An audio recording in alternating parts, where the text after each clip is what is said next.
Hi guys, I just want to take this free time that I have to just talk with you a little bit more about the carnivore diet, and I was trying to think about what I wanted to specifically talk to you guys about, and I just kept thinking about sugar and about cravings, and so that's something that I want to address today, and just basically talk about why cutting sugar out of your diet is crucial for optimizing your health.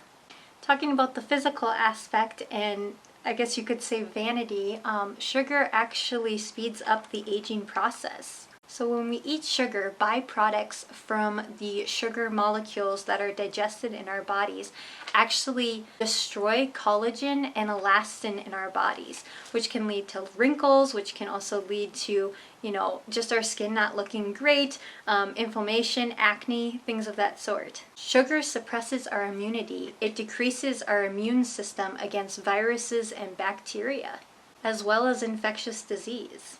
It does this by inhibiting the strength and the fighting ability of your white blood cells. So it also disturbs mineral and hormonal balances in our body. And I just want to take a minute to talk about this because being a woman myself, I feel like mineral imbalances and hormonal imbalances affect our bodies very greatly. And so I just kind of want to talk a little bit deeper about this and the effects that sugar can have upon a woman's body in particular.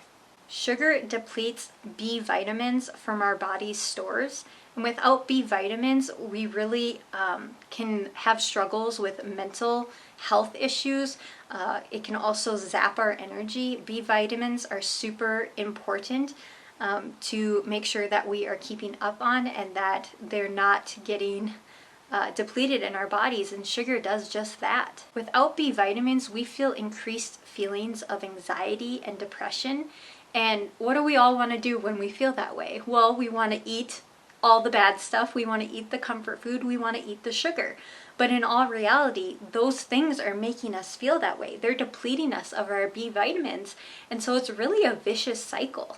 Besides this, having a depletion of B vitamins can also lead to insomnia. You can have poor sleep from a lack of B vitamins. You can also have a decrease in your sex hormone, so a tank in your libido, and then also cortisol levels. They can spike when we have low amount of vitamin B or vitamin B levels in our body. So sex hormones are not the only hormones that are affected by sugar.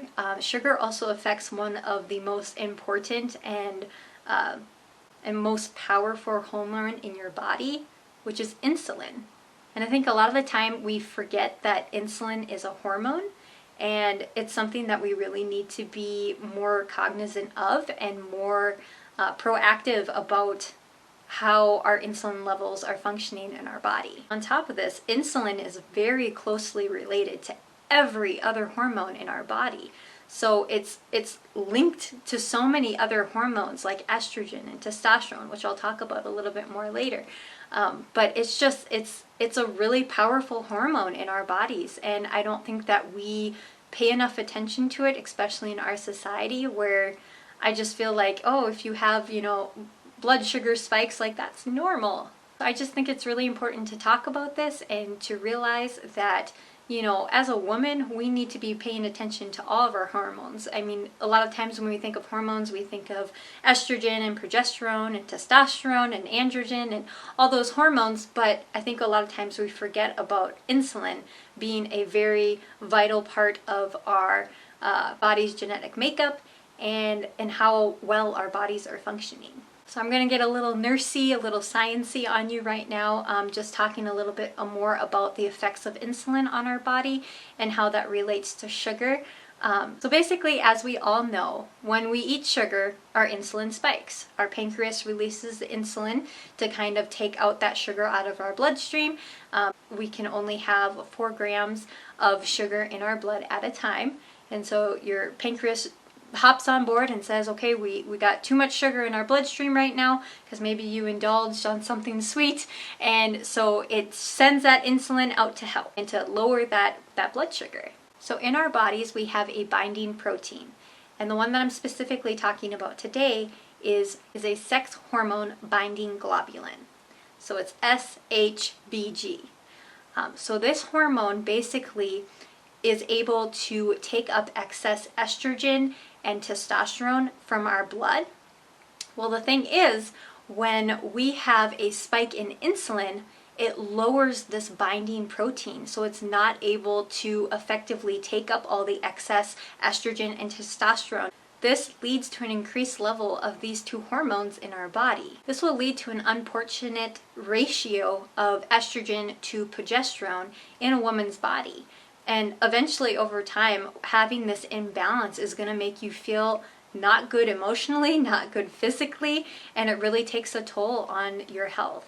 When we have a proper ratio of estrogen to progesterone in our bodies, I mean, that's really what makes us feel calm. It makes us feel happy and like we're at peace in the world. These levels are off. When the ratios are off of our progesterone and estrogen, that leads to irritability, it leads to anxiety, it leads to depression, it leads to insomnia, PMS symptoms, and it's just a whole mess. So we definitely want to make sure that we are trying our very best to keep our hormones in balance. So as I mentioned previously as well, our bodies can only handle 4 grams of sugar at one time circulating in our blood. 4 grams of sugar in our blood is literally less than 1 teaspoon of sugar. That's all our bodies can handle. And the crazy thing is that the American Health Association recommends that men can have up to 37.5 grams of sugar per day, which is, hold the phone, 9 teaspoons of sugar. And then women can have up to 25 grams of sugar per day, which is 6 teaspoons of sugar. Like, that is so mean to our pancreas. That's all I have to say. Like, to have to work 6 times over or 9 times over of what you should have in your blood, that is making your pancreas work overtime. And if you do that for a long period of time, your pancreas after a while is going to say, I give up. I can't keep up with this amount of sugar that I'm trying to always lower in the blood. And it's just really hard on your pancreas. I mean, really, eating 6 times the amount of the sugar that our body can handle sound healthy to you? Does that sound okay? I mean, to me, no. To me, that seems like it's not treating my body very well. Our body tries really hard to maintain homeostasis. And like I said, when an organ is having to work overtime, when it's having to overwork itself to compensate for the things that we are eating or ingesting, after time, it's literally going to give out on you. And that's where type 2 diabetes comes from. It's where your body says, I am done with this. Like, your body becomes resistant to the insulin because your pancreas, it's pumping out insulin. It keeps on pumping it out and doing everything that it can to get that sugar out of your bloodstream. But after a while, your cells are like, we're used to seeing this insulin. Like, we're not very sensitive to it anymore. And, we're just going to kind of ignore it. And that's where we get insulin resistance, and that's where type 2 diabetes comes from. Insulin resistance also is related to PCOS, and, we all know that can lead to infertility issues. So this is a bigger deal. This is a bigger deal than what media portrays sugary things to be, than what our society portrays sugary things to be. I mean, this is affecting people's lives in a huge way, and I think it's just something that needs to be paid more attention to. If you look at our society in a whole, ever since recommendations started coming out, we have declined in health. There has been such a big rise in illnesses and diseases and mental health problems. And I really do believe that it has to do in a large part from the amount of sugar that we consume in our diets daily.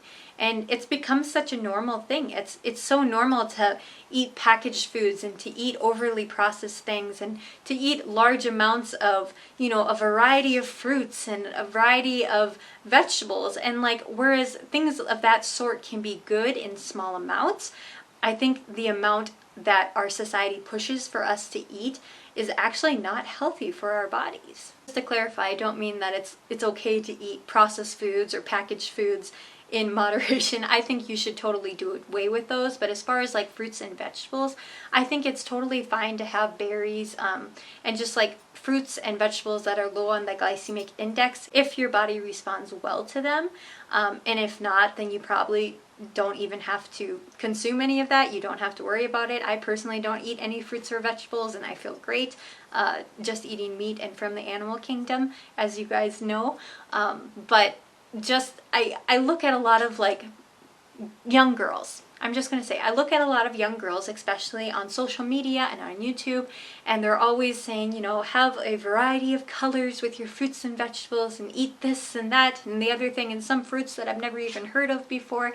And it's just really interesting to me because I look at their, you know, smoothie protein shakes and their acai bowls, and it just looks like a sugar bomb to me. It looks like it's just mean to your body, even though there may be, you know, some good health benefits in those fruits and in those vegetables. I think the amount of sugar in those things and the way that it's going to make your insulin spike in the end is probably not doing as much of a favor to your body as you think. I do think that sugar has led to the increase of the decline in our society's health. I mean, there's countless studies out there that show that sugar is connected to coronary heart disease, it's connected to Crohn's disease, you know, autoimmune issues like I mentioned before, rheumatoid arthritis, diabetes, fatty liver, osteoporosis. I mean, then you can even get to the more simpler things of like periodontal disease and tooth decay, obesity, the risk for having Alzheimer's disease and having cancer. I mean, that's a huge thing. I had a father-in-law that passed away from cancer. And I'm sure it's not rare for many people to know, or even yourself that knows someone that has had cancer. And it just seems so more prevalent in our society than it was in the past. And I really do think, once again, that it has to do with our diet and the way that we've been recommended to eat. And I know this is kind of a refuted thing, but I truly do believe that sugar has caused the rise in cancer because every cell in our body uses sugar. But I do think that cancer really does feed off of the excess sugar that we are consuming. I don't think it could, you know, really feed off the sugar if we weren't having that much, and if we were actually starving it by not consuming as much sugar as is okayed or recommended by the American Health Association. So that's kind of like the standard that they set for us. But that's why I think it's really important to do your own research. You need to know what these foods that we are putting in our mouths are doing to our bodies. And you really need to be your own body's advocate, because you aren't always going to have your best interest in mind. I mean, this is a crazy world that we live in, and people are always trying to make a buck, and really it's not always as people orientated as they try to make it seem. And so I just think that's the safest way to go, is research yourself, look into the science yourself, and see what's actually the process that's going inside your body. And then you can make that decision, and you can decide, is having a lot of sugar okay for me? Is having the recommended amount of sugar okay for me? Or do I think it would do my body a better service if I dialed it back and maybe like tried to cut out sugar? Because I read a lot of articles about, like, you know, the health benefits of cutting back on sugar, and a lot of them will say, oh, it's completely impossible to, you know, it's basically completely impossible to cut out all sugar out of our diets, which in today's society, it is very hard. But let me tell you, friends, it is not impossible, especially when you're eating a diet like I'm eating, being on a carnivore diet. You get so satiated from fat and you get so satiated from protein that if you eat until you're satisfied, you do not feel for the sweets. It really knocks the cravings out for you. And if you eat that way for a consistent amount of time, you will find that your sugar cravings actually go away. And it makes sense, because how did people do it back in the day before sugar was super accessible to us?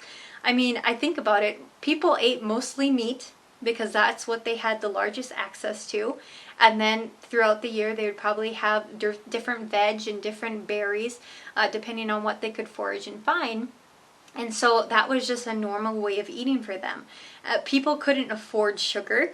you know, people couldn't, unless it was like a special occasion or something of that sort, people didn't eat sugar as a part of their daily diet.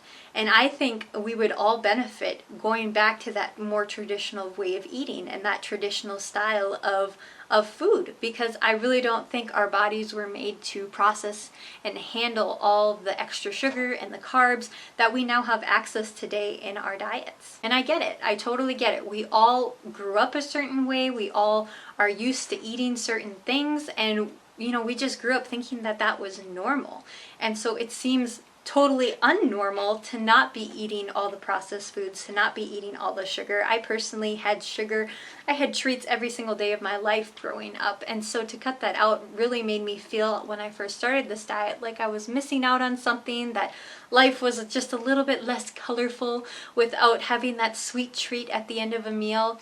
And just really thinking about, you know, the traditions that we have, especially at holidays. And just like I said, the way that we've grown up eating, it can feel very odd and foreign if you did not grow up eating a diet that consisted mainly of whole foods, and a lot of meat, a lot of protein, and maybe some veg on the side. But instead we're used to all this added sugar, and, you know, fruits I think can be really good but really bad as well, because yes, it has fructose in it, but that's still hard for your body to handle if you're having it in large amounts. Like, I'm someone that could sit down and have 4 bananas in one sitting. Probably not very healthy. I mean, bananas have a lot of sugar in them, and it's just, yeah, I just think it's hard for us to distance ourselves from the traditions and the way that we are brought up to versus what is actually healthy. So do your own research, find out what your body works best with. And that's why I always say it's really awesome to just start figuring out how your body is handling food by doing 30 days of just meat. And then that kind of just resets your body, and you can start adding things back in and really paying attention to how your body's responding. And that is how I personally found what my body works best with. And I'm very confident that you can do the same. Like I said, if you're eating the way that I am, there are times that you will feel deprived. I've had people ask me, you know, how do you do it? Like, you're not living life. You're not experiencing everything. If you die tomorrow, are you going to be happy that you didn't eat that donut or that you didn't eat that ice cream? And when I actually thought about that question, I literally just got honest with myself. And I said, this way of eating is worth it to me. Because yes, I could have those moments of pleasure. I could eat that donut and have that ice cream and feel satisfied in that moment.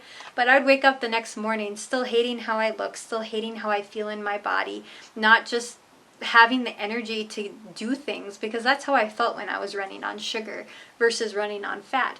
And so to me, that momentary pleasure is not worth it. I'd rather feel like this and die tomorrow and just know that I lived life best, the best way that I could, and that I lived it thriving. And so you really just need to come to terms with yourself and figure out what are your priorities, your motivation for wanting to better your health and wanting to fix your diet and to really clean it up. And for me, it's because I feel so good. I've never felt this good in my life. And yes, the treats are delicious and I do miss them. I do reminisce about them. But at the end of the day, I wouldn't change anything. And I think that's a testament, because I've been doing this for almost a year. It still blows my mind that I've been doing this for almost a year.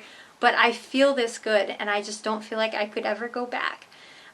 They really are, it really is a true saying when they say health is wealth. Like, you can't purchase your health. It's really your responsibility. It's really the decisions that you choose and make every single day either leads you to a more healthy body or a more unhealthy body.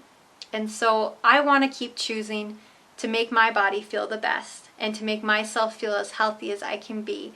So in the end, the treats are not worth it to me. I can live my life without ever having a treat again, because I know that I'm feeling my best. I have so much more confidence in myself because I feel so good. And I'm just a better mama because I am there for my babies. I'm not always having those hungry mood swings, and it's just so freeing and so liberating. When on the outside it may look very restrictive, but it's not the case at all. And that really is why I am so passionate about the carnivore diet. It just feels so natural. It feels like the way that my body was meant to eat.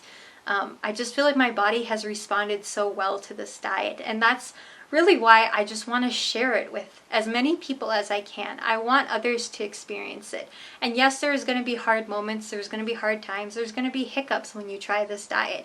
I mean, isn't that with anything that you try something new? We're not proficient at it. You know, we need to learn and to grow in the process. And I feel like it's such a gift that was given to me when I was introduced to this diet, and I just want to go ahead and pass on that gift to you guys. So something I was reading the other day that I found super interesting, it said that sugar is 8 times more addictive than cocaine. I was like, I believe it. Like, I totally believe that, because that's how I felt with sugar. I felt like if I had a little bit, I always needed more, and I had no sense of moderation. I think, who was it? It was Dr. Mark Hyman. He put it in a way that I thought was so great, about how our body responds to sugar versus like how it responds to drugs.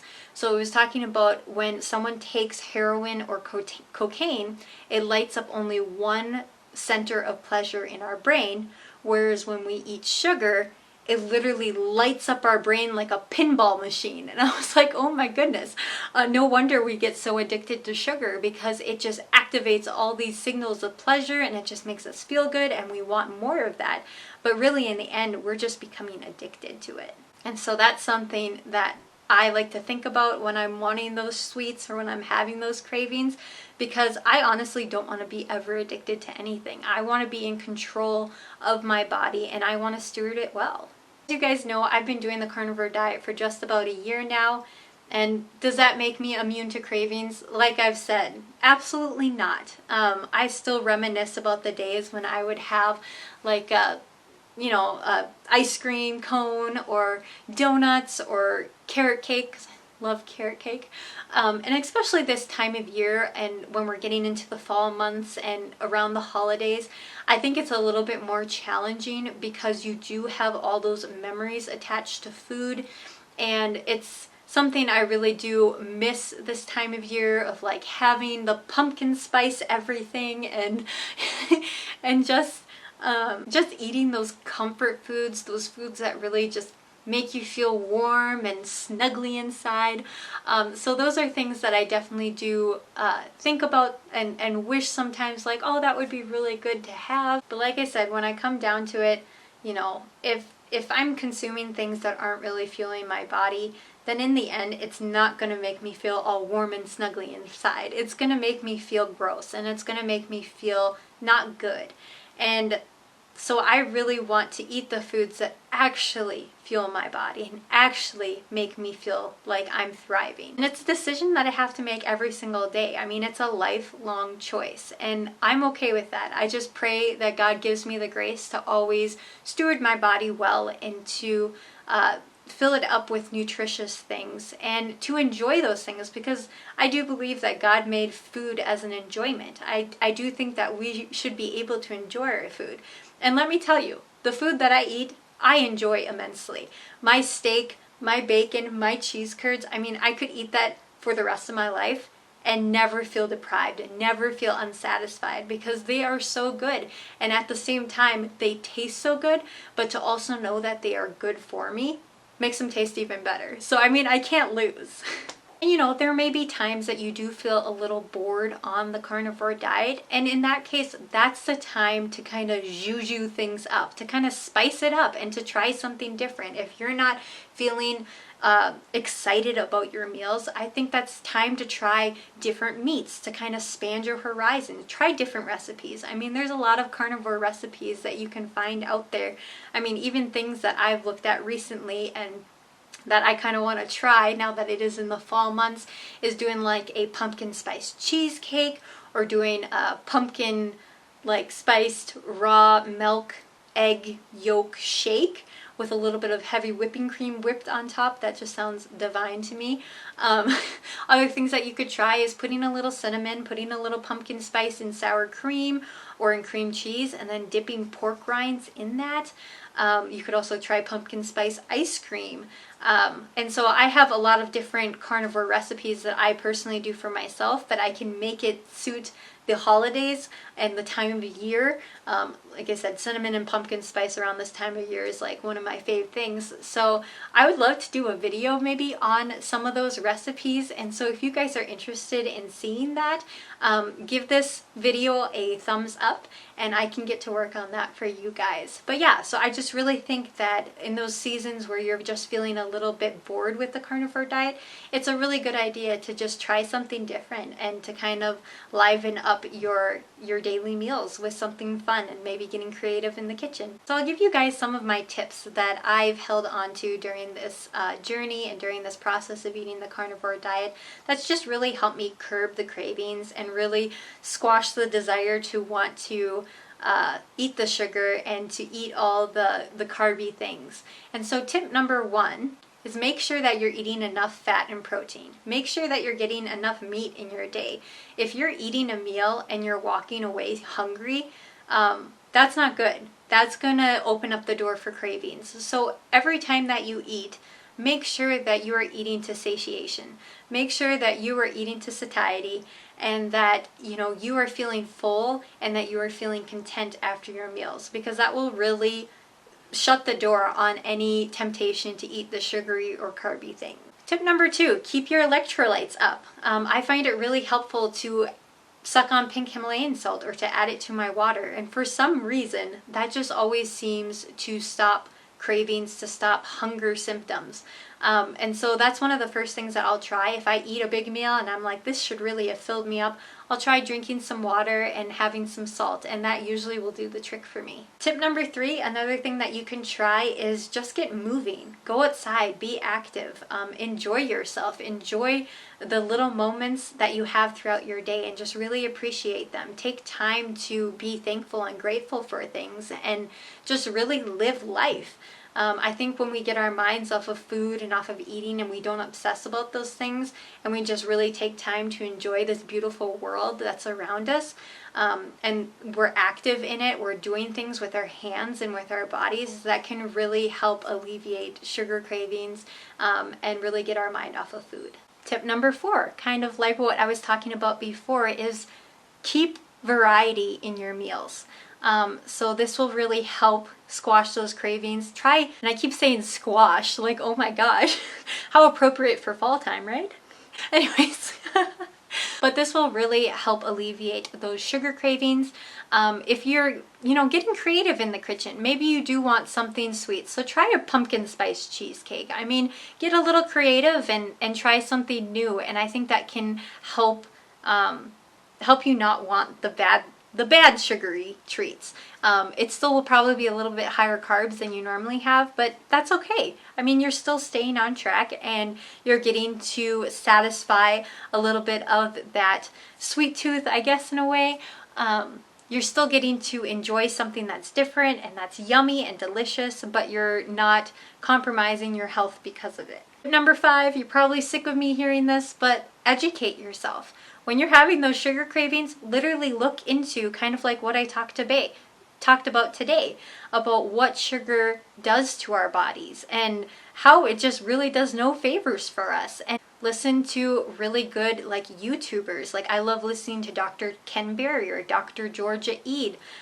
They're super motivational and they just kind of explain why this diet works so great for our bodies. So educating myself on that really helps me stick true to why I eat the way I eat and helps me realize once again that I don't really want those sugary carbs that aren't going to do anything for my body. I just need to keep fueling my body in the way that I know how to best and to eat lots of meat, lots of protein, and that's really gonna do the most benefit to my body in the end.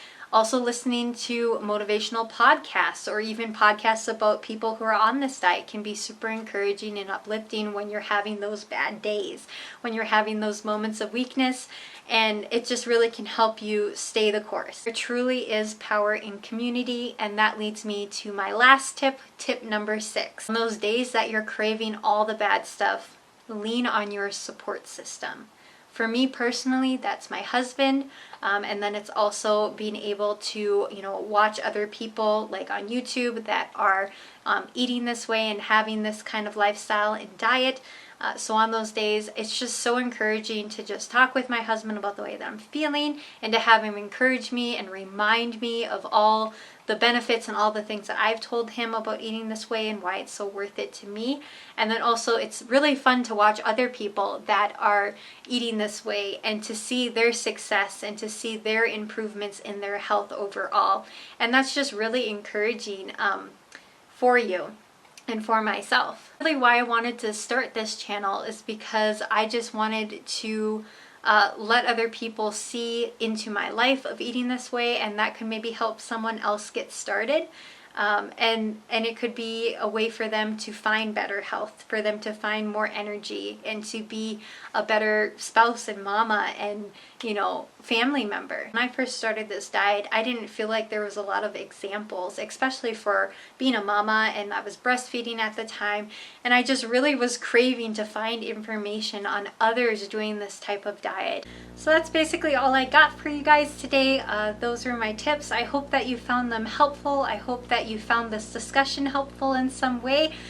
Leave me comments down below and let me know what you thought.